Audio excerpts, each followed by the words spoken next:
Last class में हम लोगों ने एवरेज एक्सेलरेशन देखा था और मैं उसका ग्राफ तुम्हें समझा रहा था। लास्ट में मैंने एवरेज एक्सेलरेशन को तो पूरा एक्सप्लेन कर दिया था, बट उसके बाद में जो मैंने चीज़ पढ़ानी थी वो था इंस्टेंटेनियस एक्सेलरेशन। बट वो इंस्टेंटेनियस एक्सेलरेशन हम नहीं पढ़ा पाए थे क्योंकि लाइट चली गई थी और सेशन रुक गया था हमारा।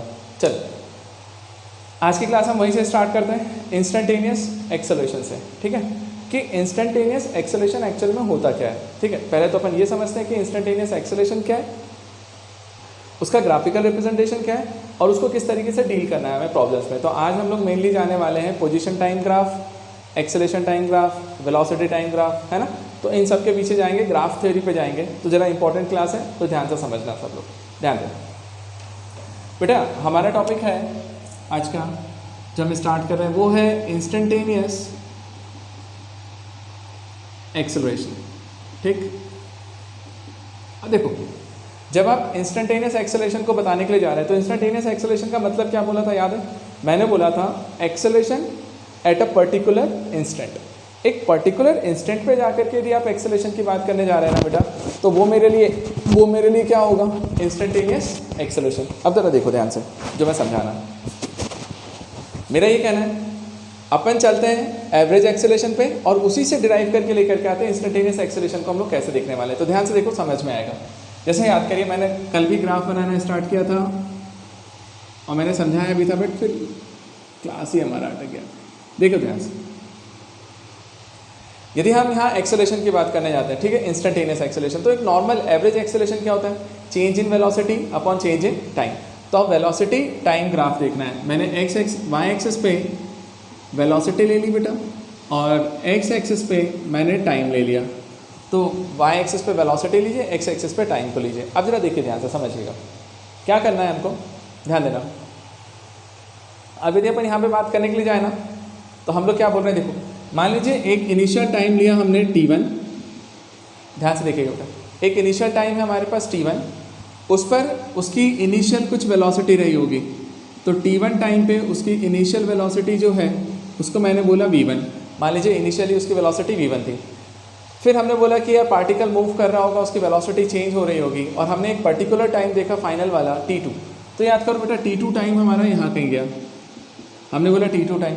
अब t2 टाइम पे मान लीजिए कि पार्टिकल जो है उसकी पोजीशन यहाँ पहुँच गई। ठीक, तो हमने बोला इस टाइम पर जो इसकी वेलोसिटी हो रही होगी वो कितनी आ रही है यहाँ से, v2। तो देखो ध्यान से, इनिशियल टाइम t1 पे वेलोसिटी v1 थी, फाइनल टाइम t2 पे वेलोसिटी v2 है। अब हमने बोला पार्टिकल गया कैसे, तो मैंने बोला था सर इस तरीके से गया था, ऐसा सोचो चलेगा। तो मैंने बोला इनिशियली ए पॉइंट पे था, फाइनली बी पॉइंट पे पहुंचा। अब ए पॉइंट से बी पॉइंट पे जब वो पहुंचा है इस पाथ के थ्रू, अब मैं तुमसे क्या बोल रहा हूँ ध्यान से समझना उस पॉइंट को, बस वो मेन इंपॉर्टेंट पॉइंट हमारे लिए। ये हमारा होता था टाइम इंटरवल, जो हमने कल बताया था, याद करना। एवरेज एक्सेलरेशन बताने जाते थे तो हम बोलते थे सर ए और बी पॉइंट को ज्वाइन कीजिए तो आपको एक कॉर्ड मिलेगा, और ए और बी को ज्वाइन करके हमें एक कॉर्ड मिलता था और हम उस कॉर्ड के स्लोप को निकालते थे तो हमें एवरेज एक्सेलरेशन निकल के आता था। अब मैं ये बोल रहा हूँ कि अब अपन जा रहे हैं इंस्टेंटेनियस एक्सेलरेशन पे। अब सोचो कि इंस्टेंटेनियस एक्सेलरेशन आएगा कैसे। तो हमने क्या किया, देखा ध्यान से। इंस्टेंटेनियस का मतलब होता है एट अ पर्टिकुलर इंस्टेंट। अब जैसे सपोज करो बेटा, मान लीजिए मैंने बोला कि यहाँ पर ए पॉइंट पर आपको एक्सेलरेशन निकालना है, ए पॉइंट पर आपको इंस्टेंटेनियस एक्सेलरेशन निकालना है। अब जरा ध्यान से देखिएगा, समझते चलना मेरी बात। मैंने सबसे पहला काम क्या किया, मैंने ये बोला कि यार ये जब मैं एवरेज एक्सेलरेशन की बात करने जा रहा था तो वो क्या बताता था, कॉर्ड। तो बेटा आप ए पॉइंट से बी पॉइंट को ज्वाइन कीजिए, तो जो ये कॉर्ड है, ये कॉर्ड मुझे रिप्रेजेंट कर रहा था किस चीज़ को, ये कॉर्ड मुझे रिप्रेजेंट कर रहा था एवरेज एक्सेलरेशन को, है ना। अब सोचो, ध्यान देना, इस एवरेज एक्सेलरेशन से अब हमको जाना है इंस्टेंटेनियस पे। बेटा इंस्टेंटेनियस पे कैसे जाएंगे, तो इंस्टेंटेनियस पे जाने का तरीका क्या है हमारे पास मालूम है। यहाँ पे देखो ध्यान से, आपको एक पर्टिकुलर इंस्टेंट की बात करनी है, सिर्फ इस वाले टाइम पे बात करना है, ए पॉइंट पे। अब यदि ए पॉइंट पे आ जाए तो कैसे पॉसिबल होगा, इंस्टेंटेनियस कैसे होगा। तो देखो ध्यान से, हम इंटरवल से ही चलेंगे और इंस्टेंटेनियस को लेकर के आएंगे। तो हमारा कंडीशन क्या होता था, ध्यान से देखना। हम यदि ऐसा बोलने लग जाए इस कंडीशन में कि sir t2 tends to t1 हो जाए, t2 यदि मेरा t1 की तरफ जाने लग जाए, t1 की तरफ, तो कहीं ना कहीं जा करके वो मुझे एवरेज एक्सेलरेशन दे देगा, इंस्टेंटेनियस एक्सेलरेशन दे देगा। कैसे देगा, देखो ध्यान से समझना। मान लीजिए बेटा मैंने पहले बोला पार्टिकल t2 पे था, मैंने उसको और क्लोज लेके आया, सिर्फ मुझे t1 टाइम चाहिए। देखो बेटा एट अ इंस्टेंट t1, तो इनिशियल पॉइंट भी t1 ही है, फाइनल पॉइंट भी t1 ही है, मतलब दो पॉइंट नहीं होगा। इंटरवल मतलब देखा जाए तो उनका टाइम इंटरवल कितना हो जाना चाहिए, नेग्लिजिबल या 0, तब वो एक इंस्टेंट बनेगा। तो हमने बोला यार इसको मान लीजिए मैं यहाँ पे लेकर के आऊँ t2 पे, तो उस समय ये यहाँ पहुँच जाएगा, राइट। तो ज़रा सोचो एक चीज़, यदि मान लीजिए मैं उसको यहाँ लेकर के आता हूँ, तो उस समय जब हम इनिशियल और फाइनल पॉइंट को ज्वाइन करेंगे तब भी हमारे पास कॉर्ड बनेगा, लेकिन वो कॉर्ड अब थोड़ा छोटा हो गया, ऐसा यहाँ पे चला गया, चलेगा। अगली बार देखो, यदि मान लो इसको और पास लेके आया, यहाँ पे लेके आया, इस पॉइंट पे लेके आया, तो यहाँ पे यदि कॉर्ड देखने के लिए जाऊँ तो मैं बोलता हूँ अब इन दोनों पॉइंट को ज्वाइन करोगे तो सर अब कॉर्ड और छोटा हो गया एक टाइप से। और पास लेकर के आओ यहाँ पे, यहाँ कॉर्ड बनाओगे और छोटा हो जाएगा, है ना।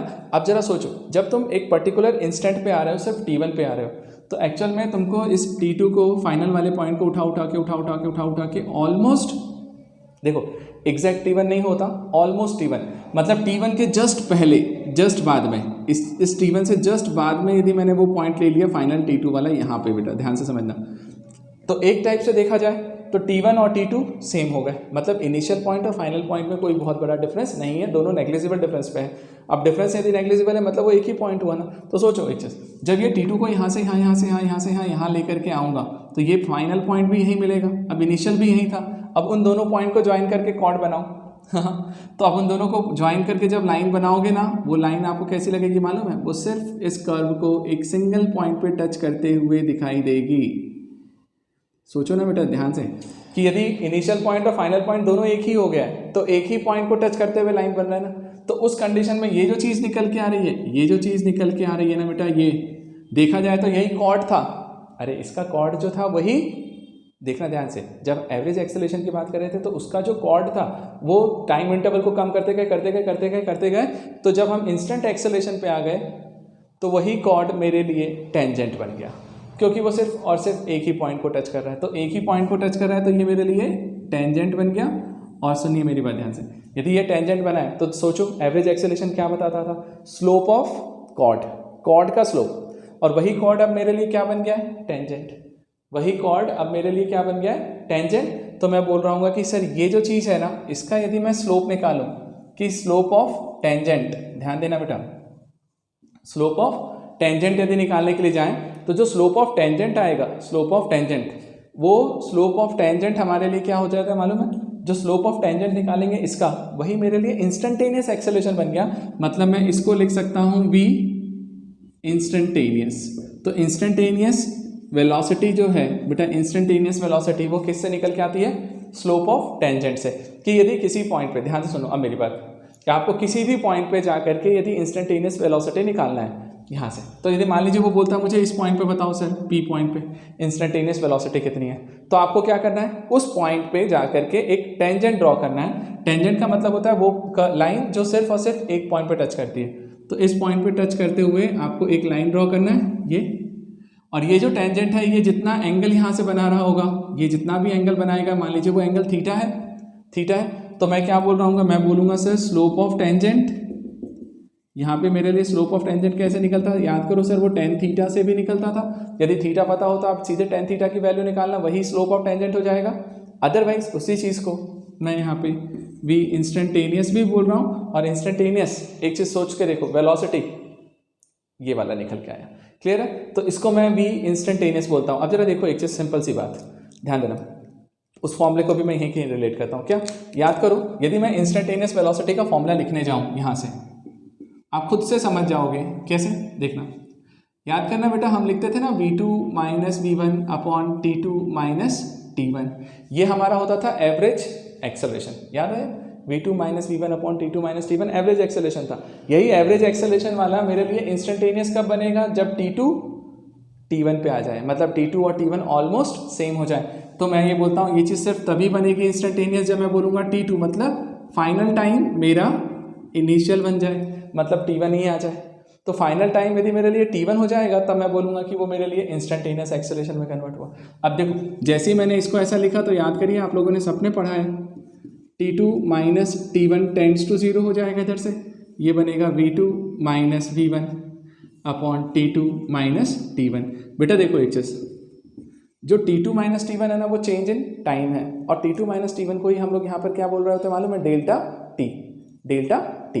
तो मैं इसको लिख दूँ ऐसा, मैंने लिखा डेल्टा टी टेंड्स टू 0, और ये क्या हो रहा होगा sir, delta we upon delta T. और जब डेल्टा टी और डेल्टा वी, ध्यान देना, डेल्टा टी टेंड्स टू 0 होगा तो डेल्टा नहीं बोलते हम उसको डी बोलते हैं। तो यदि आप डी बोले जाएंगे तो ये बन जाएगा d v by d t, और ये जो d we by D t आता है ना बेटा, वही मेरे लिए इंस्टेंटेनियस वेलोसिटी का फॉर्मूला है। तो इंस्टेंटेनियस वेलोसिटी हमारे लिए कैसे निकल के आती, सॉरी इंस्टेंटेनियस हम एक्सेलेरेशन पे है ना, सॉरी बेटा मैं ए इंस्टेंटेनियस की बात कर रहा था, एक्सेलेरेशन की बात हो रही है, यहाँ वेलोसिटी की नहीं बात हो रही, ठीक है।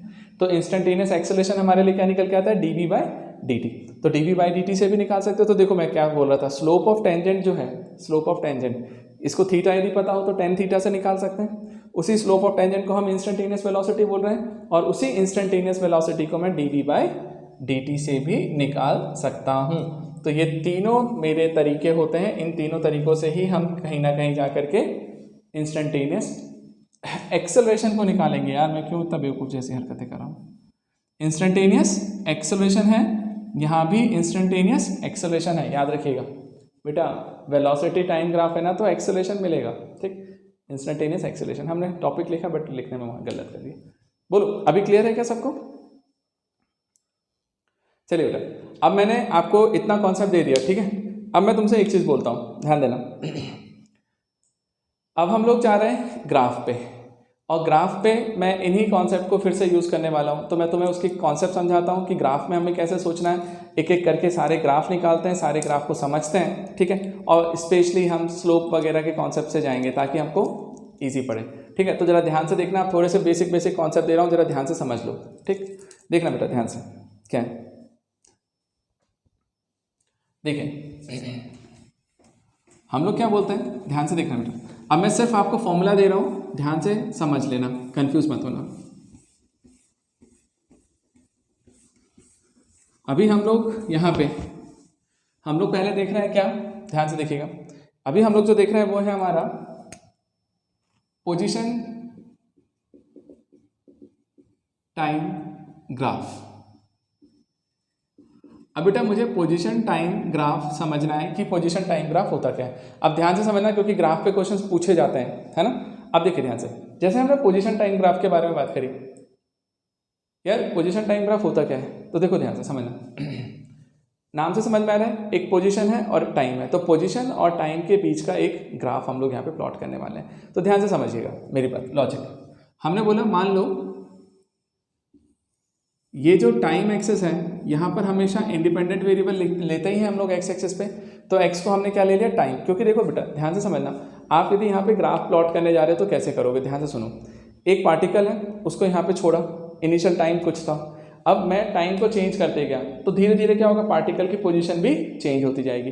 अब पार्टिकल जिस जिस पॉइंट से होकर के निकलेगा, उन सारे पॉइंट्स को ज्वाइन करूँगा तो आपको टाइम और पोजीशन के बीच में एक ग्राफ मिलने वाला है। तो टाइम और पोजीशन के बीच में जो ग्राफ मिलेगा वो कैसे मिलेगा, जब हम टाइम को चेंज करेंगे तो उसके साथ साथ धीरे धीरे उसकी पोजीशन भी चेंज हो रही होगी। तो देखो बेटा ध्यान से, यहाँ पे मैंने क्या ले लिया, ये इसका पोजीशन लिया, तो वाई एक्सिस पे हमने पोजीशन बोला हुआ है, एक्स एक्सिस पे ध्यान देना बेटा, वाई एक्सिस पे मैंने पोजीशन बोला हुआ है, एक्स एक्सिस पे मैंने टाइम दिया है। इन दोनों के बीच में मैंने कोई भी ग्राफ प्लॉट किया। तो ध्यान से समझना मेरी बात। अब मान लो ऐसा कोई ग्राफ हमने यहाँ से बना दिया सपोज, ठीक है। अब ये पोजीशन टाइम ग्राफ है मेरे लिए, पोजीशन और टाइम ग्राफ। अब यहाँ पे रिलेट क्या करना है जरा समझना मेरी बात, ध्यान से समझना मैं कैसे समझा रहा हूँ। मैंने बोला कि किसी पर्टिकुलर इंस्टेंट पे जा करके, ध्यान से सोचिएगा, आपको किसी भी पर्टिकुलर इंस्टेंट पे जा करके दी वेलोसिटी निकालना है। यहाँ पे पी पॉइंट पे वेलोसिटी आपको कैलकुलेट करनी है। तो आपको क्या करना है बेटा, वेलोसिटी कब मिलेगी, जब हम लोग क्या बोलेंगे, वहाँ पर एक टेंजेंट बनाए। तो हमने क्या किया, देखो हमने यहाँ पे एक टेंजेंट ड्रॉ किया, ठीक, ये हमने टेंजेंट बनाया। और देखो ध्यान से समझिएगा मेरी बात, जब हम टेंजेंट बनाने के लिए जाते हैं तो हम लोग क्या बोलते हैं, ध्यान से देखना। हमने बोला ये पोजीशन था, पोजीशन को हम एस से रिप्रेजेंट करते हैं, ये हमारा टाइम है, इसको हमने टी से रिप्रेजेंट किया है, तो हम लोग बोल रहे हैं पोजीशन टाइम ग्राफ। अब बताओ एक चीज़, सिंपल सी बात है, आपको मैं एक चीज़ बोलूँ, कभी भी किसी पॉइंट पर वो मुझसे बोलता है कि वेलोसिटी निकाल, आप सिंपल फॉर्मूला याद किया करो। ध्यान से देखना बेटा, मैं बता रहा हूँ वेलोसिटी। अब वेलोसिटी यदि आपको निकालना है, सपोज करिए आपको वेलोसिटी निकालना है, और आपके पास जो चीज़ दी गई है वो कौन दी गई है, एक पोजीशन है और एक टाइम है। तो आप ये सोचा करो कि ग्राफ में जो चीज़ें गिवन है, मतलब एक्स एक्सिस और वाई एक्सिस पे जो क्वांटिटीज दी गई हैं, उससे मैं वेलोसिटी को कैसे निकाल सकता हूँ। तो मुझे लगेगा सर डिस्प्लेसमेंट अपॉन टाइम यदि कर दिया जाए,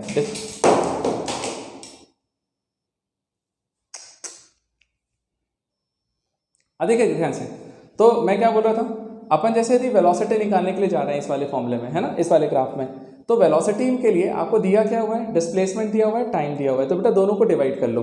तो डिस्प्लेसमेंट और टाइम को यदि मैंने डिवाइड किया तब जाकर के हमारा फॉर्मूला बनेगा ना। तो हमने बोला वेलोसिटी इक्वल टू हो गया sir displacement upon time, displacement upon time. अब देखो मैं तुम्हें याद करने का तरीका बता रहा हूँ, सिंपल सी बात।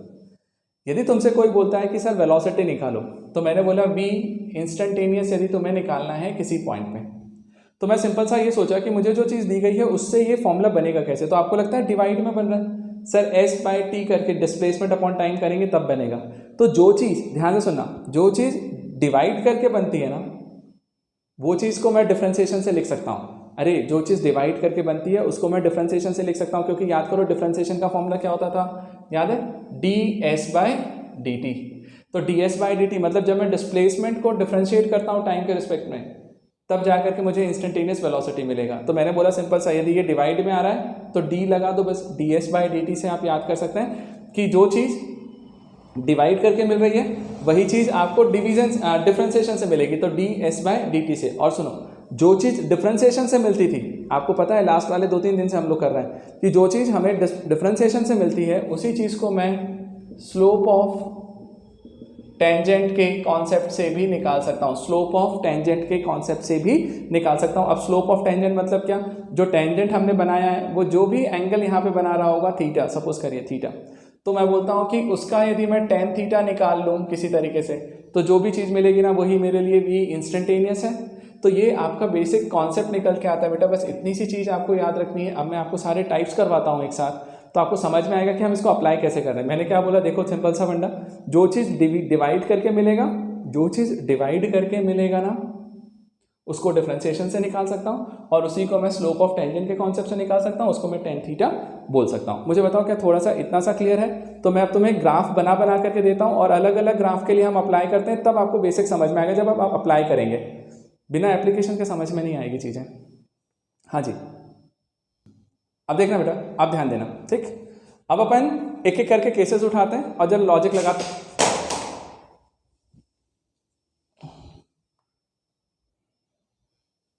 चलिए अब बेटा अपन लोग अब प्रॉब्लम्स करना स्टार्ट करते हैं, ठीक है।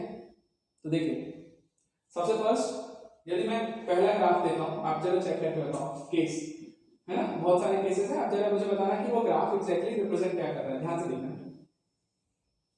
इधर साइड हमने लिया टाइम एक्सिस, इधर साइड हमने लिया डिस्प्लेसमेंट s। अब यदि मैं तुम्हें ग्राफ बना करके दूं, किस तरीके का ग्राफ बनाया बेटा, यदि मान लीजिए मैं इस तरीके से ग्राफ बनाता हूं ऐसा, तो आप मुझे बताओ कि ये ग्राफ क्या रिप्रेजेंट कर रहा होगा। यदि मैं डिस्प्लेसमेंट और टाइम के बीच में एक पैरेलल लाइन बना करके दूं एक टाइम एक्सिस के, तो ये क्या रिप्रेजेंट करेगा। चलिए बेटा देखें, अब जैसे ये वाला ग्राफ दिया है ना, हाँ ठीक है, कुछ बच्चों के आंसर्स आ गए। अब ध्यान से देखो, कुछ लोग मुझे बोल रहे हैं यूनिफॉर्म वेलोसिटी, जो डाला है यूनिफॉर्म वेलोसिटी बोल रहे हैं, वो बहुत गलत है, बहुत गलत है, बहुत गलत। सुनो मेरी बात, अब क्यों बोल रहा हूं मैं गलत है, देखो ध्यान से, हाँ समझिएगा। दो तरीके से समझाता हूं, दोनों तरीके से समझना। पहली चीज, एक तो ये देखो, हाँ बेटा, कि ये टाइम जीरो था, जीरो टाइम पर इसकी अपनी एक पोजीशन है, मान लीजिए ये 5 पर है, सपोज करिए 5 मीटर पे है, 5 सेंटीमीटर पे। अगली बार टाइम को मैंने 1 किया, 1 सेकंड पे पहुंचा सर, उसके बाद भी पोजीशन 5 ही है। 2 सेकंड पे पहुंचा तो भी पोजीशन 5 ही है। 3 सेकंड हो गया, पोजीशन 5 पे ही है। 4 सेकंड हो गया, पोजीशन 5 पे ही है।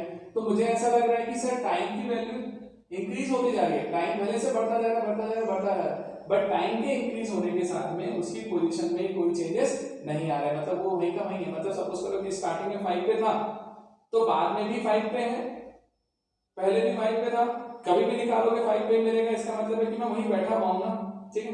तो उसको क्या बोला जाता है, रेस्ट। तो हम यहाँ पे क्या बोलते हैं बेटा, बॉडी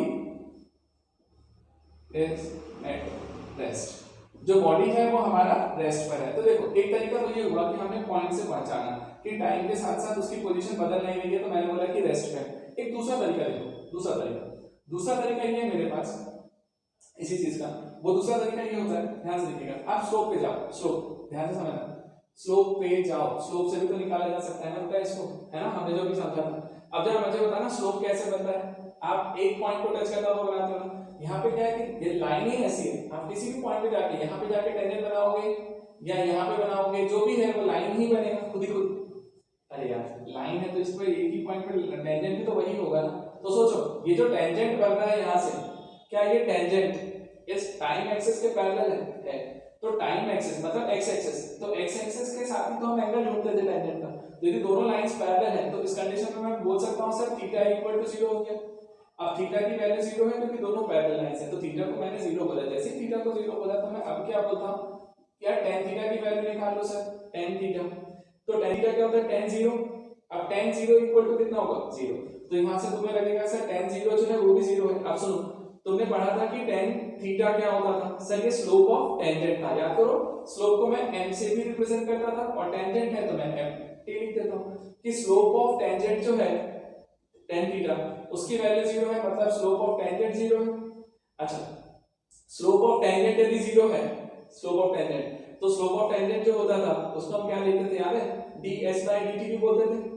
या स्लोप ऑफ टेंजेंट से हमें इंस्टेंटेनियस वेलोसिटी मिलता था, है ना। तो मैं यहाँ से बोल सकता हूँ ना सर कि v इंस्टेंटेनियस जो आ रहा है वो वेलोसिटी कैसी आ गई, वेलोसिटी की वैल्यू 0, कि हर इंस्टेंट पर उसकी इंस्टेंटेनियस वेलोसिटी कितनी है, 0।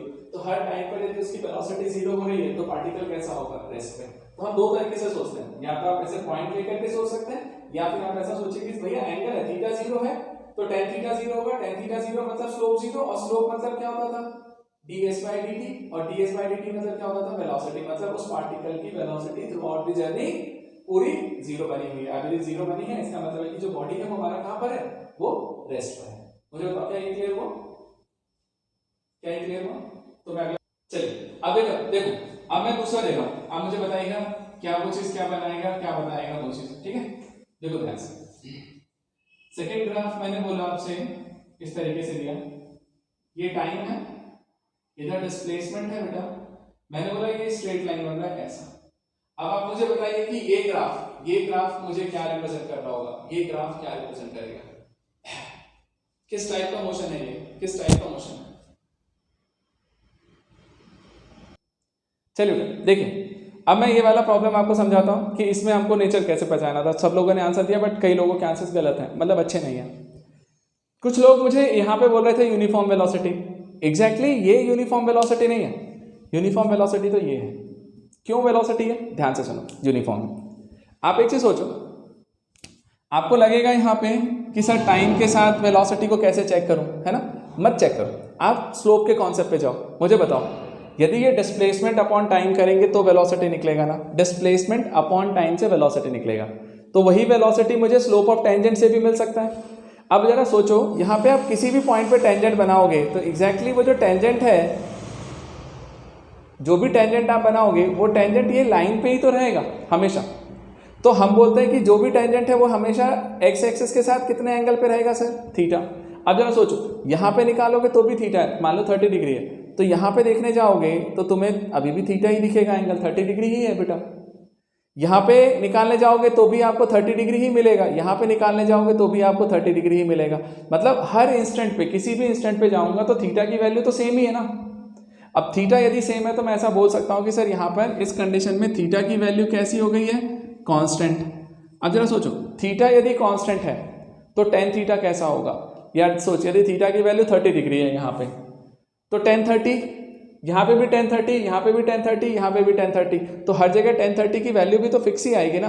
अब tan 30 की वैल्यू हर जगह फिक्स आ रही है, मतलब मैंने बोला tan थीटा भी मेरे लिए कांस्टेंट हो गया। तो देखो, यदि थीटा कांस्टेंट है तो tan थीटा भी कांस्टेंट हो गया। अच्छा अगला देखो, tan थीटा का मतलब क्या होता था, slope of tangent. Sir slope of tangent भी हमारे लिए कांस्टेंट, और जो स्लोप ऑफ टेंजेंट होता था उसी को हम ds/dt भी लिखते थे। देखो मैं सब कुछ लिख के बता रहा हूँ, स्लोप ऑफ टेंजेंट को हम ds/dt भी लिखते थे, और ds/dt की वैल्यू भी कैसी हो गई, कांस्टेंट। और याद करो ds/dt मतलब क्या होता था, वेलोसिटी। तो आपको यहाँ पे मिलेगा सर इसकी जो वेलोसिटी है वो मेरे लिए कैसी हो गई है, कांस्टेंट। तो देखो ये जो जर्नी हो रही है ना, यहाँ पे जो पार्टिकल मूव कर रहा है वो एक कांस्टेंट वेलोसिटी से पूरी जर्नी कवर कर रहा है, कांस्टेंट वेलोसिटी से। और जो कांस्टेंट वेलोसिटी होता है, कांस्टेंट वेलोसिटी बेटा, उसे ही हम लोग यहाँ पे बोलते हैं यूनिफॉर्म वेलोसिटी। तो जो यूनिफॉर्म वेलोसिटी है ना बेटा, वो ये वाला केस है। इसका मतलब हुआ जो जर्नी हो रही है वो किससे हो रही है, यूनिफॉर्म वेलोसिटी से। तो देखो मैंने उसको वेलोसिटी को भी इस फंडे से पहचाना। अब मुझे बताओ क्या ये समझ में आया? तो अगला वाला केस और इंटरेस्टिंग है, एक एक करके लेवल बढ़ाते चलूंगा। हाँ, अब हमारा नेक्स्ट केस देखना बेटा। अब नेक्स्ट केस हमारा यहाँ पे क्या होता है वो देखो, और आप मुझे बताइएगा, जरा अच्छा बताना यार, है ना, मज़ा आएगा तुम यदि सही बताओगे तो। मुझे बताओ ये क्या बता रहा है, ये टाइम है, इधर डिस्प्लेसमेंट है, और मैंने ग्राफ ऐसा दिया हुआ है, ठीक है, परपेंडिकुलर है ग्राफ, ठीक। आप मुझे बताओ ये क्या रिप्रेजेंट कर रहा होगा, ये ग्राफ क्या बता रहा है? टाइम और वेलोसिटी के बीच में ग्राफ दिया हुआ है और ये सब वर्टिकल बनाया है, ये क्या रिप्रेजेंट कर रहा है? देखिएगा बेटा ध्यान से सुनिए। ये जो केस है ना, ये केस आपका इम्पॉसिबल केस है, ये पॉसिबल नहीं है। अब क्यों पॉसिबल नहीं है जरा ध्यान से समझना, तुम्हें खुद क्लियर हो जाएगा। देखो मान लो ये जो टाइम एक्सिस का है एक ही पॉइंट पे कट कर रहा है ना, मान लो इस टाइम की वैल्यू कितनी है, 3 सेकेंड, 3 पे। अब टाइम 3 है, लेकिन बेटा इसी पॉइंट पर इसकी पोजीशन देखो, इनिशियली सर इसकी पोजीशन 0 है, बाद में उसी टाइम पर इसकी पोजीशन यहाँ से कहीं 1 हो गई होगी, उसी टाइम पर इसकी पोजीशन 2 हो रही है, उसी टाइम पर इसकी पोजीशन 3 हो रही है, इधर 4 हो रही है, और ऐसे ऊपर जाते जा रहे हैं। मतलब समझ रहे हो कि सर टाइम 3 बना हुआ है, लेकिन इसी टाइम पे उसकी पोजीशन 0 से 1 हुई, 1 से 2 हुई, 2 से 3 हुई, 3 से 4 हुई, 4 से 5, 6, 7 ऐसे बढ़ती जा रही है। मतलब हम बोल रहे हैं कि सर टाइम तो बढ़ ही नहीं रहा, टाइम बढ़ ही नहीं रहा ना, टाइम 3 पे फिक्स हो गया, टाइम 3 पे ही है, लेकिन पोजीशन जो है वो बार बार चेंज होती जा रही है। तो ऐसा होता है क्या? पोजीशन चेंज करने में क्या लगता है? टाइम। बिना टाइम को कैसे कांस्टेंट कर लोगे? टाइम तो पॉसिबल है ही नहीं कांस्टेंट कर पाना। इस कारण से हम लोग क्या बोल रहे होंगे कि ये वाला केस जो है ना वो पॉसिबल केस नहीं है। बता, ये इम्पॉसिबल केस होगा। अब सुनो मेरी बात, एक तो इम्पॉसिबल बोला, दूसरी चीज़ सोचना यार, यदि इसको स्लोप के कॉन्सेप्ट से लेके जाओगे तो तुम क्या बोलोगे, सर यहाँ एंगल कितना बन रहा है, 90। तो मुझे बताओ यहाँ पर यदि तुम वेलोसिटी निकालने जाओगे तो वो क्या निकलेगा, 10 थीटा, 10 90। अरे सोचो ना, 10 90 से भी निकलता है, डिफरेंशिएशन से भी निकलता है। तो स्लोप ऑफ टेंजेंट के कॉन्सेप्ट से गए तो 10 90 बोला, 10 90 वेलोसिटी बताएगा। 10 90 कितना होता है, इनफाइनाइट। इनफाइनाइट मतलब नॉट डिफाइंड, है ना। तो एक्चुअल में ये चीज़ जो आ रही है वो नॉट डिफाइंड है। तो जो इसकी वेलोसिटी आ रही है बेटा वो खुद ही नॉट डिफाइंड हो गई। नॉट डिफाइंड है मतलब ये वाला केस पॉसिबल नहीं है। तो आप चाहो तो इस तरीके से सोच सकते हो, चाहो तो इस पॉइंट के कॉन्सेप्ट से समझे। मुझे बताइए क्या ये वाला केस क्लियर है? तो नेक्स्ट वाला केस दूँ आपको। चलिए बेटा अब देखिए, अब एक नेक्स्ट वाला केस देखते हैं, वो भी देखते हैं। जरा दिमाग लगाना और फिर मुझे बताना, और कोशिश करो कि समझदारी से दिमाग लगा करके बताओ आंसर। हमने बोला देखिएगा, मान लीजिए मैं इस तरीके का बोलूं, ये ग्राफ क्या रिप्रेजेंट कर रहा होगा, टाइम है, इधर डिस्प्लेसमेंट है, और मैंने बोला कुछ इस तरीके से ग्राफ किया। अब ये ग्राफ अपने आप में क्या रिप्रेजेंट कर रहा है मुझे ये बताओ, ये वाला ग्राफ अपने आप में क्या रिप्रेजेंट कर रहा है मुझे ये बताओ। चलो भाई, सबने बोला मुझे नॉन यूनिफॉर्म वेलोसिटी, है ना। या नॉन यूनिफॉर्म बोल रहा है, अच्छा लग रहा है, बट साथ में कुछ और कंडीशन समझाओ ना तो जरा अच्छा लगेगा। अब जो चीज़ समझा रहा हूँ जरा ध्यान से समझना, बहुत काम किए, ध्यान से देखिए। मैंने एक चीज़ तो समझ लिया कि सर यहाँ पर लीनियर ग्राफ नहीं आ रहा है। जब लीनियर ग्राफ आता है तब यूनिफॉर्म वेलोसिटी, तो ये यूनिफॉर्म तो नहीं है, नॉन यूनिफॉर्म है, मतलब वेलोसिटी बदल रही है हर जगह पे। अब बता ये करना है कि एग्जैक्टली ये बदल कैसे रही है। मतलब देखो दो तरीके होते हैं ना बदलने के। हो सकता है कभी कभी वेलोसिटी इंक्रीज होते हुए बदले, कभी वेलोसिटी डिक्रीज होते हुए बदले। तो हम लोग बोल रहे हैं कि अभी ये इंक्रीमेंट वाला केस है या डिक्रीमेंट वाला केस है। तो देखो ध्यान से समझना मेरी बात, आप इसको पॉइंट वाइज चलिए। देखिए हमने क्या बोला, ध्यान देना। मान लीजिए बेटा मैंने यहाँ पे कोई 3 पॉइंट सिलेक्ट किए, ध्यान देना सब लोग अच्छे से। ए पॉइंट लिया, बी पॉइंट लिया, और यहाँ पे मैंने कहीं सी पॉइंट लिया, तीनों को, ठीक है। अब हम 3 पॉइंट को देखते हैं और उसको कवर करने की कोशिश करते हैं कि क्या कर सकते हैं। देखो ध्यान से बेटा, ए पॉइंट पर जो भी वेलोसिटी होगी पार्टिकल की, जो भी वेलोसिटी, वो कौन देगा, ए पॉइंट पर यदि मैं टेंजेंट बनाऊं तो उसका स्लोप। तो मैंने देखो यहाँ से है ना एक टेंजेंट ड्रॉ किया ए पॉइंट पे, तो ये ए पॉइंट पर मैंने एक टेंजेंट ड्रॉ किया ऐसा, ठीक है। ये जो टेंजेंट है ये कुछ ना कुछ एंगल बना रहा होगा, मान लीजिए ये थीटा ए लिख दिया एंगल को, तो मैंने बोला थीटा ए एंगल बना रहा है, पहला वाला टेंजेंट थीटा ए बना रहा है। तो बताओ मुझे इस पॉइंट की इंस्टेंटेनियस वेलोसिटी क्या होगी, टेन थीटा ए। अरे स्लोप से निकाल सकते हैं ना इंस्टेंटेनियस को, तो इस पॉइंट पर जो वेलोसिटी होगी वो टेन थीटा ए होगी। अच्छा चलो बी पॉइंट पे गए, बी पॉइंट पे जाकर के फिर से हमको बनाना है, तो बी पॉइंट पे गए, यहाँ पे जाकर के हमने टेंजेंट ड्रॉ कर दिया ऐसा। अब जरा सोचो ये जो टेंजेंट बनाया तो ये भी कुछ ना कुछ एंगल बना रहा होगा, मान लीजिए ये एंगल थीटा बी है, और सी पॉइंट पर वेलोसिटी को देखना है तो सी पॉइंट पर भी हमने एक टेंजेंट ड्रॉ किया ऐसा, ठीक है, तो वो बना रहा होगा यहाँ से थीटा सी। अब एक चीज़ देखो, तुम्हें खुद समझ में आ जाएगा यदि तुम टेंजेंट को देखने जा रहे हो। मुझे एग्जैक्ट वैल्यू नहीं पता कि थीटा ए कितना एंगल है, थीटा बी कितना है, थीटा सी कितना है। एक चीज़ जरूर पता आ रहा है कि सर थीटा ए सबसे छोटा एंगल है, उससे बड़ा एंगल बनेगा थीटा बी, और सबसे बड़ा एंगल बनेगा थीटा सी। मतलब हम बोल रहे हैं सबसे बड़ा एंगल सी पॉइंट पर मिल रहा है। तो देखो जरा, यदि मैं बोल रहा हूँ थीटा सी सबसे बड़ा एंगल है, तो मैं ऐसा लिखूँ क्या, मैंने लिखा theta C is greater than theta B is greater than theta ए।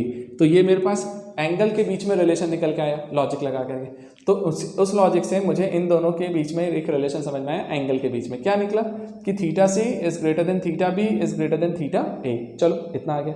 अब बात आई अगला क्या, अब देखो क्या तुम्हारा एंगल थीटा था, नहीं, आपको जो वेलोसिटी देगा वो टेन थीटा देगा, तो लॉजिक लगाते ना यार। सो नेक्स्ट चीज, एंगल को देखो तो कोई सा भी एंगल तुम्हें 90 से बड़ा नहीं दिख रहा है, 90 से छोटे हैं, मतलब फर्स्ट क्वाड्रेंट के हैं। फर्स्ट क्वाड्रेंट में जरा एक चीज सोच के देखो, थीटा की वैल्यू 0 डिग्री पे मैं लिखता हूं यहाँ पे, जब हम 0 लिखते हैं थीटा को तब tan 0 की वैल्यू कितनी आती है, 0। ध्यान से सुनो, फिर हमने बोला tan 30 डिग्री लिया तो tan 30 की वैल्यू कितनी आ गई, तो मैं यहाँ से लिखता हूँ 1/√3। 45 लिया तो वैल्यू 1 हो गई, 60 डिग्री लिया तो √3 हो गई, और 90 डिग्री लिया तो इन्फिनिटी ही हो गई। अब जरा सुनो मेरी बात, ध्यान से समझना, ध्यान से देखो, 0 डिग्री छोटा एंगल लिया था, सबसे छोटा एंगल लिया था तो सबसे छोटी वैल्यू मिल रही थी 0। एंगल को इंक्रीज किया 30 डिग्री पे लेकर के गया, 30 डिग्री पे लिया तो 1/√3, तो 0 से बड़ा है। तो जैसे ही मैंने 0 से 30 डिग्री एंगल किया, मतलब एंगल को इंक्रीज किया, बड़ा एंगल है तो बड़े एंगल पे वैल्यू भी बड़ी मिली, मतलब 0 से तो बड़ी मिल रही 1/√3। चलो अब 30 से जैसे ही मैं 45 पे पहुंचा, एंगल को और बढ़ाया तो वैल्यू और बढ़ गई और 1 हो गई। फिर मैंने एंगल को और इंक्रीज किया 60 डिग्री तो वैल्यू 1 से √3 हो गई। 60 से 90 किया तो वैल्यू √3 से इन्फिनिटी हो गई। मतलब मुझे समझ में आता है कि सर जैसे जैसे मैं एंगल को इंक्रीज करते जाता हूँ tan थीटा की वैल्यू भी इंक्रीज होती जाती है। मतलब जितना बड़ा एंगल tan थीटा की वैल्यू भी उतनी बड़ी, जितना छोटा एंगल tan थीटा की वैल्यू भी उतनी छोटी। तो मैं यही चीज समझा रहा हूँ कि theta C is greater than theta B is greater than theta A लिखा हुआ था। अब जरा सोचो एक सेकंड के लिए, क्या बोलना है, बोलना ये कि यदि ये एंगल है तो यदि मैं tan थीटा की वैल्यू निकालने जाऊं इनके लिए तो tan थीटा सी इसका निकलेगा, tan थीटा बी इसका निकलेगा, tan थीटा ए इसका निकलेगा। अब लॉजिक मुझसे ये बोलता है कि जो छोटा एंगल है वो tan थीटा भी छोटा देगा और जो बड़ा एंगल है वो tan थीटा की बड़ी वैल्यू देगा। तो मैंने बोला यार देखो यहाँ से सिंपली हटा दीजिए से, मैंने बोला यदि tan थीटा सी बड़ा था तो tan थीटा सी भी सबसे बड़ा होगा, फिर tan थीटा बी उससे छोटा, और फिर ये अच्छा tan थीटा सी क्या बताता है, tan थीटा बताता है स्लोप ऑफ टेंजेंट, वही होता है इंस्टेंटेनियस वेलोसिटी। तो तुम थीटा सी बोल रहे हो ना, tan थीटा सी मतलब इस पॉइंट पे सी पॉइंट पे, तो वो सी पॉइंट की इंस्टेंटेनियस वेलोसिटी बता रहा है। तो सी पॉइंट पे वेलोसिटी कितनी है बेटा, VC is greater than tan theta B क्या बता रहा होगा, बी पॉइंट पे वेलोसिटी तो वीबी, और tan थीटा ए बता रहा है ए पॉइंट पे वेलोसिटी तो वी ए। तो हमने लिखा VC is greater than VB is greater than V A. तो VC is greater than VB is greater than V A, ये रिलेशन आया। इसका मतलब क्या है सर, हम जैसे जैसे आगे बढ़ते जा रहे हैं ए बी सी हमारी वेलोसिटी इंक्रीज होती जा रही है, मतलब एक इंक्रीज वेलोसिटी के साथ पार्टिकल मूव कर रहा है। तो पार्टिकल की वेलोसिटी तो नॉन यूनिफॉर्म है, हर पॉइंट पे देखो एंगल अलग आए तो सबकी वेलोसिटी भी अलग अलग आएगी, लेकिन ये इंक्रीजिंग ऑर्डर में है, मतलब उसकी जो वेलोसिटी है वो इंक्रीज हो रही है ना कि डिक्रीज हो रही है। क्या मुझे बताओ ये चीज़ समझ में आई? तो मैं अगला वाला कॉन्सेप्ट देता हूँ, ऐसे ही है बट आप रिलेट कर पाते हो कि नहीं कर पाते हो बताएगा। हाँ जी, क्या ये समझ में आया? अभी नेक्स्ट वाला देखो बेटा, नेक्स्ट वाले के लिए आप इन्फॉर्मेशन दो मुझे क्या बनता है।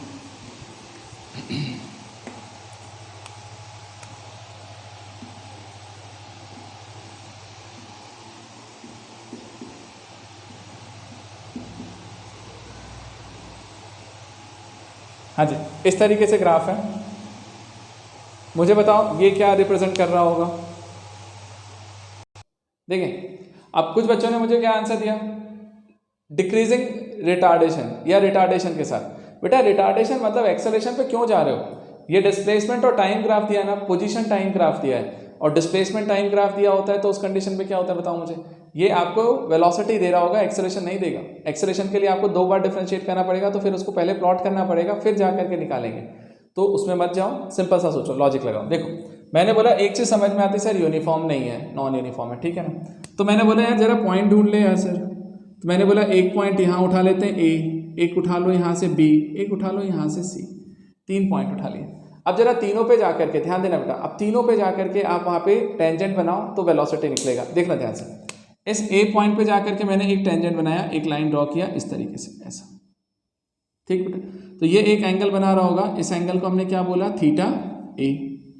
चलो बी पॉइंट पे गए, यहाँ पे जाकर के हमने एक दूसरा एंगल बनाया, ये एंगल कितना बन रहा है, थीटा बी, है ना, टेंजेंट बनाया। और इस पॉइंट पर यदि बनाने जाए तो एक और एंगल बनाया यहाँ से, तो वो बना रहा होगा यहाँ पे थीटा सी। अच्छा नोटिस करने जाओ, यहाँ पे नोटिस करने जाओ तो आपको चीज़ें समझ में आएंगी। अब बताओ कौन सा एंगल सबसे बड़ा दिख रहा है, सर थीटा ए सबसे बड़ा एंगल है ना, बनाते से ही समझ में आ जाएगा। उससे छोटा थीटा बी, सबसे छोटा थीटा सी, और लास्ट में जाते जाते तो लाइन मेरे ख्याल से पैरेलल ही हो जाएगी, तो थीटा 0 ही हो जाएगा।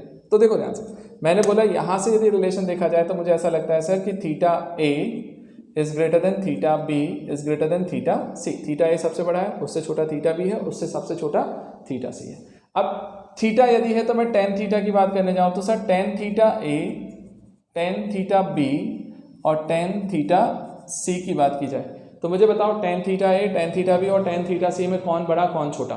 ठीक, तो हम बोलते हैं जिसका एंगल बड़ा वो टेन भी बड़ा है ना, क्योंकि 90 से छोटा एंगल है इसलिए।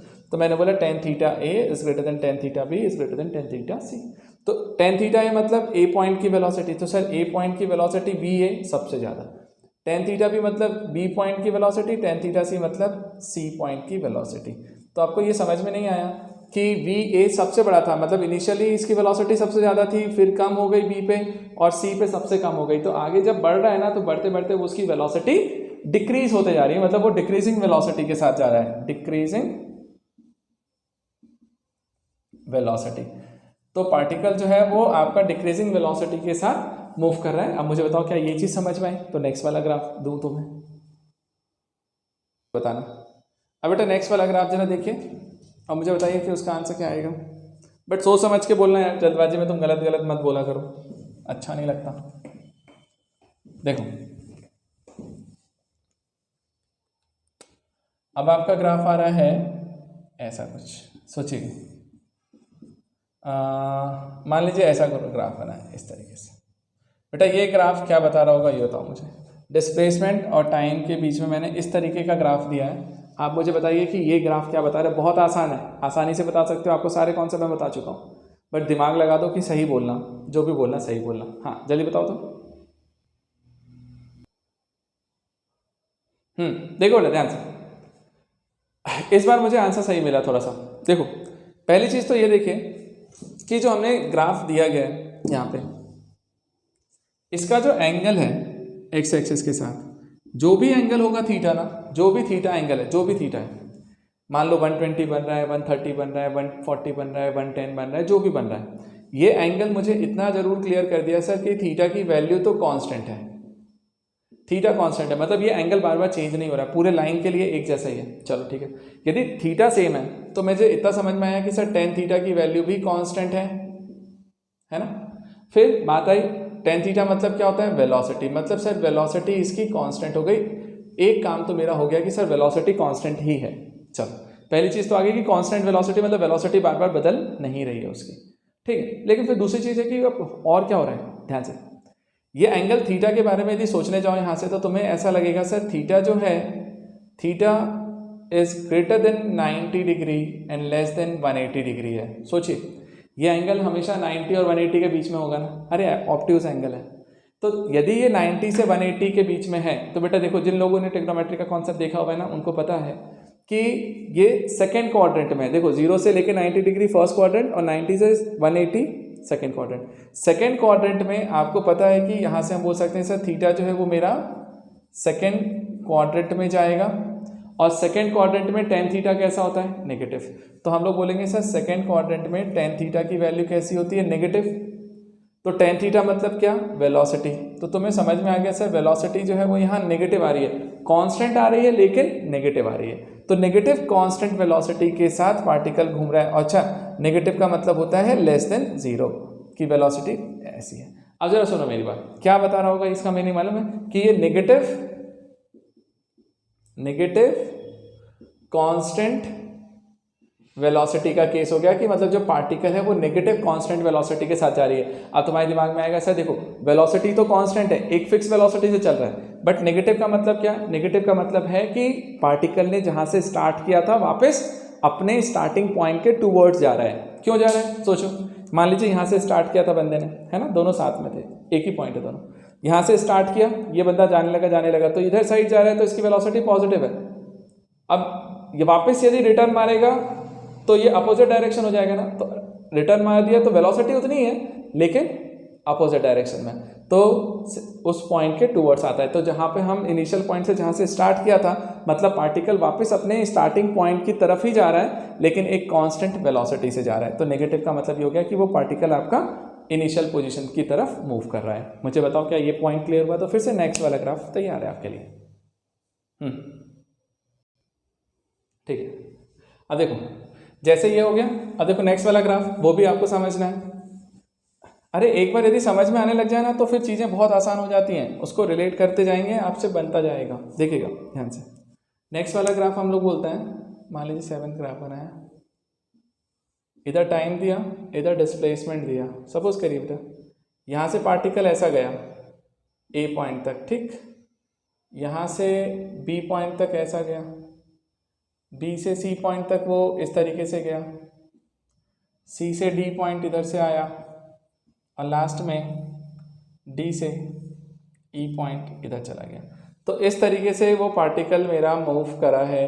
तो मुझे बताओ ये क्या शो कर रहा होगा, ये ग्राफ मुझे अब क्या शो कर रहा है, ये वाला ग्राफ। जरा एक बार दिमाग लगाओ और बताओ मुझे क्या समझ में आ रहा है। अब बेटा ये वाला केस हमसे क्या बता रहा होता है, यहाँ पे अभी देखने जाएं तो सोचो, यहाँ पे अलग अलग सेगमेंट बने हुए हैं, एक सेगमेंट नहीं है, मतलब एक जैसा ग्राफ नहीं है, बदल रहा है बार बार। यार स्टार्टिंग में देख एक चीज़, सर स्टार्टिंग में कांस्टेंट लाइन है, यूनिफॉर्म, मतलब कांस्टेंट लाइन मतलब यूनिफॉर्म वेलोसिटी। क्यों, आप सीधे समझ सकते हो ना कि सर एंगल तो चेंज नहीं हो रहा होगा ना, तो इसका जो भी एंगल है वो फिक्स है। तो मुझे बोला कि यार ओ से लेके ए तक जो जा रहा है वो यूनिफॉर्म वेलोसिटी से जा रहा है। और साथ में एक चीज़ सोचना, ये एंगल कैसा है, 90 से छोटा, मतलब फर्स्ट क्वाड्रेंट, और फर्स्ट क्वाड्रेंट में टेन थीटा कैसा होता है, पॉजिटिव। तो मैंने बोला भैया ये एक पॉजिटिव वेलोसिटी से जा रहा है, ठीक है। तो स्टार्टिंग में जो वेलोसिटी है वो पॉजिटिव वेलोसिटी से मूव किया, मैं वेलोसिटी रिप्रेजेंट कर रहा हूँ। तो पॉजिटिव वेलोसिटी से ये पार्टिकल इधर गया, ठीक है। चलो ओ से ए तक, ओ से ए तक कांस्टेंट स्पीड से, कांस्टेंट वेलोसिटी से, कांस्टेंट पॉजिटिव वेलोसिटी से ए पॉइंट पे पहुंचा। अगली बार पे गए तो जरा देखो, मैंने एक चीज सोचा कि अब ये जो लाइन है ये भी तो कांस्टेंट ही है ना, स्ट्रेट लाइन है, मतलब यहाँ पर भी वेलोसिटी कांस्टेंट ही है लेकिन इससे बदल गई। क्यों, क्योंकि यहाँ का एंगल बदल गया होगा ना। देखो यहाँ पे निकालने जाओगे आगे जाके तो जहाँ पे भी कट कर रहा होगा तो ये एंगल और ये एंगल दोनों चेंज है, तो ये एंगल की वैल्यू कम हो रही है, मतलब वेलोसिटी डिक्रीज हो रही है, मतलब वेलोसिटी की वैल्यू कम होती जा रही है एक कम वेलोसिटी से, बट कांस्टेंट वेलोसिटी से यहाँ तक पहुँचा। तो मैंने बोला सर यहाँ पर भी जो वेलोसिटी है वो कैसी है, पॉजिटिव। ब्लैक से मैं वेलोसिटी को रिप्रेजेंट कर रहा हूँ। चलो यहाँ तक भी कांस्टेंट वेलोसिटी से पहुँचा। अगली बार यहाँ से बी से सी पे पहुँचा, बी से सी के टाइम पे तो मैंने बोला स्ट्रेट ही हो गया, स्ट्रेट हो गया मतलब वहाँ पर वेलोसिटी जीरो हो गई है। क्यों, क्योंकि स्ट्रेट यदि हो गया है तो थीटा जीरो, और थीटा जीरो तो टेन थीटा जीरो, तो टेन जीरो मतलब जीरो, तो वही स्लोप होता है और वही वेलोसिटी होती है, तो वेलोसिटी जीरो है। अच्छा अगले वाले पे आए सी से डी तक, सी से डी तक आओ तो देखो ध्यान से, इसको यदि आगे एक्सटेंड करें तो ये एंगल मिलेगा तो सही, और ये एंगल कांस्टेंट एंगल है, ध्यान से देखना बेटा, एंगल तो कांस्टेंट ही है लेकिन ये थीटा आपको दिख रहा है कि ये 90 से बड़ा है, 90 से बड़ा मतलब सेकंड क्वाड्रेंट में टेन थीटा कैसा होता है, नेगेटिव, मतलब यहाँ पर इसकी वेलोसिटी सर नेगेटिव हो गई है। नेगेटिव वेलोसिटी का मतलब जानते हो ना कि ऑब्जेक्ट वापस से अपनी ओरिजिनल पोजीशन की तरफ जाना चाह रहा है, यहाँ पे नेगेटिव आया। फिर इसके इधर साइड निकले तो देखो यहाँ पे भी एंगल है और ये एंगल भी 90 से बड़ा ही है, तो यहाँ पर भी नेगेटिव वेलोसिटी है, मतलब यहाँ से भी वो पार्टिकल नेगेटिव वेलोसिटी पे ही जा रहा है। और वेलोसिटी, अच्छा यहाँ की वेलोसिटी की वैल्यू अलग होगी, इसकी वैल्यू अलग है, इसकी अलग है, इसकी अलग है, लेकिन इस पूरे इंटरवल के लिए वो चीज़ कांस्टेंट है। तो हमने बोला कि कांस्टेंट नेगेटिव वेलोसिटी से वापस वो ई पे पहुंचेगा। जैसे ही वो ई पे पहुंचा तो टाइम जो भी हो उस समय उसकी पोजीशन क्या हो गई, जीरो। तो जीरो पोजीशन पे वो पहुंच जाता है, ठीक है। तो यहाँ पे हमने बोला ऐसा, तो ये चीज़ वो हमको रिप्रेजेंट करके दे रहा है। मुझे बताओ क्या ये ग्राफ समझ में आया? मतलब ये सेगमेंट था, अलग अलग सेगमेंट है, कहाँ पे वेलोसिटी पॉजिटिव है कहाँ नेगेटिव है आपको आइडेंटिफाई करना होता है, आप कर सकते हो आसानी से। हाँ जी, मुझे बताइए क्या क्लियर है ये? चलो ठीक है, आगे समझ में सबको। अब बस दो और ग्राफ दे रहा हूँ फिर खत्म कर दूंगा। आप मुझे बता दो वो दोनों के वो क्या रिप्रेजेंट कर रहे हैं, ठीक है, बस लास्ट कर रहे हैं।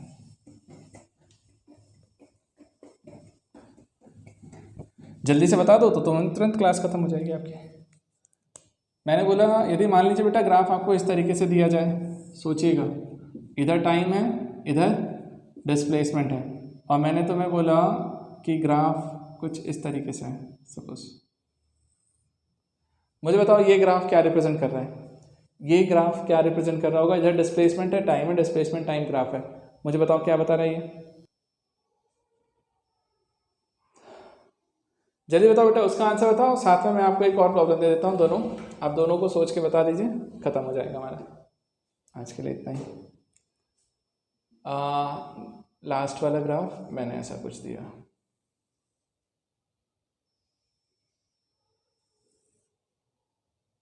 इधर डिस्प्लेसमेंट है इधर टाइम है। हाँ जी, जरा मुझे बता दो ये दोनों ग्राफ क्या बता रहे हैं, बस एंड कर देंगे क्लास को। सुनो ध्यान देना यार, ये तो बहुत आसान था, तुम लोग देख करके शेप देख करके डर जाते हो नालायकों। देखो ध्यान से समझना, मान ले बेटा कोई एक टाइम ले लेते हैं हम यहाँ से, है ना, मान लीजिए 2 है।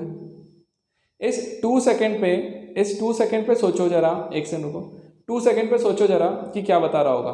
तो हम लोग जरा एक काम करते हैं ना, 2 पे देखते हैं कि इसकी वेलोसिटी कितनी है, 2 पर इसकी वेलोसिटी कितनी है। एक लाइन बना ले यार, ऐसा चलेगा इस तरीके से। अब जरा नोटिस करो तो एक चीज़, यहाँ पर जो वेलोसिटी है, यहाँ पर जो उसकी पोजीशन है वो S1 होगी, S1 पोजीशन, और इसी टाइम पर यहाँ पर इसकी पोजीशन जो आ रही होगी वो S2 आ रही होगी। तो तुमको नहीं लग रहा है क्या सर एक ही टाइम है और एक टाइम पर एक पार्टिकल की एक से ज़्यादा पोजीशन कभी हो ही नहीं सकती? अरे एक टाइम पे बंदा यहीं पे रहेगा ना, जैसे मान ले मैं हूँ, मैं इस टाइम पर यदि तुम्हारे लिए कोचिंग में बैठा हुआ हूँ तो इस टाइम पे मैं मेरे घर में नहीं हो सकता, और यदि मैं इसी टाइम पर कोचिंग में भी हूँ और घर पे भी हूँ तो तुम सब भाग जाओगे। भूत इमेजिनरी यार, समझ में आ रहा है? तो एक टाइम पर बंदे की सिर्फ एक पोजीशन होती है। भूत चुड़ैल होते हैं ना, उनकी पोजीशन बोल सकते हैं कि भाई यहाँ भी दिख रहा है, वहाँ भी दिख रहा है, वहाँ भी दिख रहा है। पहली बात तो भूत चुड़ैल होते नहीं ठीक है, बट तुम जिस लैंग्वेज को समझ सकते हो वो उसके हिसाब से मैं बोल रहा हूँ कि एक पार्टिकल की एक टाइम पर सिर्फ और सिर्फ एक पोजीशन होती है। तो हम बोलते हैं कि यहाँ पर क्या हो रहा है कि 2 पे वो पोजीशन इसकी यहाँ भी बता रहा है, यहाँ भी बता रहा है, तो एक टाइम पे उसकी 2 पोजीशन पॉसिबल नहीं है। इसका मतलब है कि सर ये वाला जो केस है ये भी मेरे लिए इम्पॉसिबल केस है। भैया पॉसिबल होगा ही नहीं है, ये पॉसिबल ही नहीं है। अब इतना सा सोचना था, तुमने नहीं सोचा, करो। अब सुनो जरा यहाँ से इस बारे में सोचो, ये क्या बता रहा है, बहुत ईजी था। अब जरा सोचो, इनिशियली 0 टाइम पर इसकी पोजीशन कुछ यहाँ पर है, होने दो सर, हम किसी भी पॉइंट पे जाएं, मान लीजिए यहाँ गए, यहाँ पे जाकर के इसकी वेलोसिटी निकालते हैं, बेटा एक टेंजेंट बनाते हैं। वो टेंजेंट आपको कैसा दिख रहा है ये देखो, आपको लग रहा है ये टेंजेंट जो एंगल बना रहा है बेटा वो 90 से बड़ा है। देखो ना यहाँ से आपने यदि बना के देखा है तो ये एंगल 90 से बड़ा दिख रहा है, और 90 से बड़ा एंगल है मतलब सेकंड क्वाड्रेंट में है, tan थीटा की वैल्यू नेगेटिव हो जाएगी, स्लोप नेगेटिव हो जाएगा, तो वेलोसिटी भी नेगेटिव हो जाएगी। और ये वेलोसिटी नेगेटिव है, अब इसके पास यहाँ से बढ़ते जाएं तो भी देखो नेगेटिव ही आ रहा है, यहाँ पे देखेंगे तो भी नेगेटिव आ रहा है, और इस पर्टिकुलर पॉइंट पे जा करके इसकी वेलोसिटी 0 हो गई क्योंकि टेंजेंट ही यही बन जाएगा। ठीक है, तो मतलब क्या हुआ मालूम है कि यहाँ से वो नेगेटिव वेलोसिटी के साथ निकला था, और नेगेटिव वेलोसिटी के साथ जाते जाते जाते जाते जाते जाते जाते जाते जाते जाते जाते यहाँ पे वेलोसिटी 0 हो गई। इसका मतलब क्या हुआ मालूम है कि नेगेटिव वेलोसिटी का मतलब है कि जो पार्टिकल था वो अपनी ओरिजिनल पोजीशन की तरफ जा रहा था। तो पार्टिकल यहाँ से अपनी ओरिजिनल पोजीशन मतलब ओरिजिन जहाँ से वो स्टार्ट किया था ना, ये उसका ओरिजिन है, तो जहाँ से वो स्टार्ट किया था तो पहले वो अपनी ओरिजिनल पोजीशन की तरफ पहुँचा। मतलब जैसे मान लो मेरा ओरिजिनल पोजीशन यहाँ है और मैं यहाँ से निकला हूँ घंटाघर, मैं घंटाघर तक गया। अब घंटाघर से मैं मेरे को अपने को घंटाघर से काउंट करना है, तो इनिशियली मान लो जी मैं अभी घंटा घर में हूँ और मेरी ओरिजिनल पोजीशन यहाँ है, तो मैं क्या करूँगा, मैं वहाँ से अपनी ओरिजिनल पोजीशन की तरफ आ रहा हूँ और आते आते आते आते मैं अपनी ओरिजिनल पोजीशन पे आया, देन उसके बाद मैं इससे आगे निकल जाता हूँ। समझ में आ रहा है? तो वही चीज़ हो गई कि यहाँ तक आया तो वो नेगेटिव वेलोसिटी के साथ आया अपनी ओरिजिनल पोजीशन पे, और उसके बाद इसकी वेलोसिटी बेटा पॉजिटिव होने लग गई। तो यहाँ पे देखो या यहाँ देखो या यहाँ देखो, तो आपको वेलोसिटी बढ़ती हुई भी दिख रही है और पॉजिटिव भी दिख रही है। मतलब नेगेटिव वेलोसिटी के साथ पहले वो अपने ओरिजिन पे आया, देन वो आगे निकल गया। समझ में आया? तो ये इस ग्राफ का मतलब था। आप मुझे बताओ क्या अब आप लोग को पूरा ग्राफ समझ में आया क्या, पूरा आज का पोजीशन टाइम ग्राफ? क्योंकि बेटा देखो, यदि आज का ग्राफ आपको समझ में आया है ना, तो कल इसी में हम वेलोसिटी टाइम ग्राफ देखेंगे और मैं यही सारे केसेस को फिर से वहाँ पे उठा करके बोलूँगा, है ना, और वहाँ पर भी हम इसके मीनिंग अलग अलग निकालेंगे। तो एक दूसरे से रिलेट करते हुए जाओगे तो समझ में आएगा। मैं चाहता तो बहुत फास्ट करके वेलोसिटी और velocity position velocity time graph भी मैं आज ही बता सकता था, लेकिन मैं नहीं बताया कि पहले आप एक चीज़ को समझो, पोजीशन टाइम ग्राफ, क्योंकि हम 11th बैच में तो हम स्लो जा सकते हैं।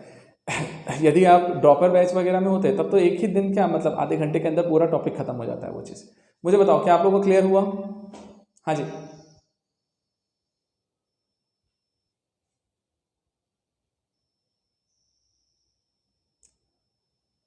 क्लियर है ना? चलिए, तो फिर अब इसके आगे इसके